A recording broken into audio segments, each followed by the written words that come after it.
The question is find mod of A cross B vector if A vector is equal to I minus 7j plus 7k and B vector is equal to 3I minus 2j plus 2k. So let's see how we are going to solve the given problem. तो चलिए शुरू करते हैं।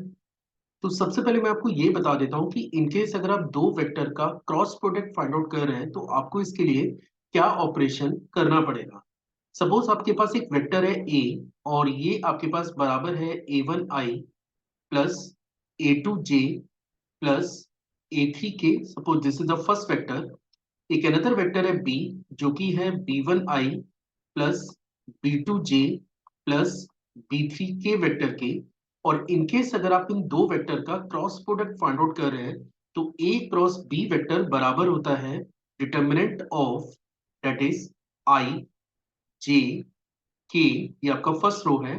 और second row में आपको first vector की जो कोफिशिएंट है आई जे के जो कोफिशिएंट है उनकी एंट्रीज को फिल करना है। तो यहाँ पे लिखा जाएगा a1 a2 a3। और थर्ड रो में आपको यूज करना है b1 b2 और b3। तो ये वो कॉन्सेप्ट है जो हम लोग इस क्वेश्चन को सॉल्व करने के लिए यूज करने जा रहे हैं कि इनकेस अगर आप दो वेक्टर का क्रॉस प्रोडक्ट निकालने जा रहे हैं तो दोनों वेक्टर के में जो आई जे के कोफिशिएंट है उनसे जो डिटरमिनेंट का फॉर्मेशन होगा हमें उसको सॉल्व करना है। तो यहाँ पे अगर मैं क्वेश्चन के हिसाब से ए क्रॉस बी को अगर मैं कैलकुलेट करूं तो मुझे यहाँ पे लिखना पड़ेगा determinant of I vector J vector के यूनिट वेक्टर। और अगर आप देखेंगे तो ए वेक्टर का जो आई जे के का कोफिशिएंट है वो आपके पास है 1 माइनस 7 7। और बी वेक्टर में जो आई जे के का कोफिशिएंट है इसको आप यूज कर सकते हैं 3 माइनस 2 और 2। अब बस हमें पहले तो इसको सिंप्लीफाई करना है। तो अगर मैं ए वेक्टर क्रॉस बी वेक्टर की बात करूं तो ये मेरे पास होगा। मैं एक्सपेक्ट कर रहा हूं कि आपको डिटरमिनेंट को ओपन करना आता होगा लेकिन स्टिल मैं आपको थोड़ा सा यहाँ पे हेल्प कर देता हूँ कि कैसे हम लोग इसको ओपन करेंगे। तो यहाँ पे आप देख सकते हैं कि ए क्रॉस बी ये आपके पास होगा आई इंटू।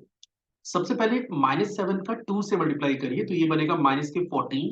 और फिर हमें -2 × 7 ये भी -14 आ रहा है तो माइनस माइनस प्लस। तो आप इसे प्लस के 14 यूज कर सकते हैं। आप चाहे तो अलग से डिटरमिनेंट को ओपन करने का जो प्रोसेस है वो आप चेक कर सकते हैं। इसके बाद आपको यूज करना पड़ेगा जे। तो यहाँ पे मैं प्लस जे यूज कर रहा हूँ। और इनकेस अगर मैं प्लस जे यूज कर रहा हूँ तो फिर आपको 3 को पहले 7 से मल्टीप्लाई करना है तो ये बनेगा 3 × 7 माइनस 1 × 2। ठीक है। इसके बाद अगर आप के यूनिट वेक्टर को कैलकुलेट करेंगे तो के यूनिट वेक्टर को कैलकुलेट करने के लिए यहाँ पे के यूनिट वेक्टर ये इंटू आएगा 2 × 1। सबसे पहले 2 × 1 हम लोग सॉल्व करेंगे। 2 × 1 माइनस 3 × 7। ठीक है। चलिए अब इसे फर्दर सिंप्लीफाई कर लें तो ए क्रॉस बी वेक्टर मुझे मिल रहा है। आप यहाँ पे देख सकते हैं -14 + 14 ये आपका 0i बन जाता है। That is 0i।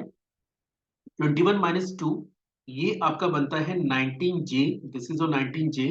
और यहाँ पे अगेन आप चेक कर सकते हैं ये आपका बन रहा है माइनस के 19 के यूनिट वेक्टर की। लेकिन आप देख सकते हैं कि क्वेश्चन में आपको ए क्रॉस बी ही नहीं पूछा है, केवल आपको पूछा है कि आप गिवन वेक्टर का मॉड भी कैलकुलेट करिए। तो सपोज अगर आपके पास कोई एक वेक्टर है R vector which is your X I plus के वाई जे प्लस के जेड के। और इनकेस अगर आप गिवन वेक्टर का मॉड कैलकुलेट करेंगे तो आर वेक्टर का मॉड ये बराबर होता है square root of X square plus के वाई स्क्वायर प्लस के जेड स्क्वायर के।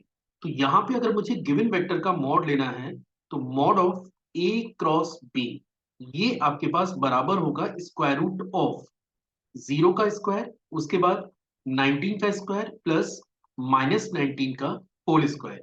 या फिर आप इसे सिंपली लिख सकते हैं that is 19 square root of 2। So that is a value of mod of a cross B.